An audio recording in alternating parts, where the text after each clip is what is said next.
မိုးလင်းလို့ထားတော့ဆိုရင်မိမိရဲ့ခေါ်တာထမင်းစားချိန်မိမိရဲ့ထမင်းဝိုင်းရေချိုးတော့လေဆိုရင်မိမိရဲ့ချိုးတာတဲ့အပြောညာအဲ့ရဝင်ချိန်မိမိရဲ့ကြည့်ဆိုင်မှုနှွေထွေးမှုကောင်းစိတ်ရင်အောင်တရင်ထဲမှာပါပဲအပြည့်တွေပြောတတ်တဲ့မိမိဘယ်လောက်ဆူဆူမကုန်နိုင်တဲ့မိမိရဲ့မေတ္တာ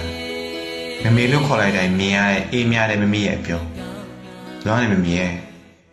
မမေတာချစ်တဲ့မမေစီစီငယ်ချွေးမဲချစ်ချင်းလေး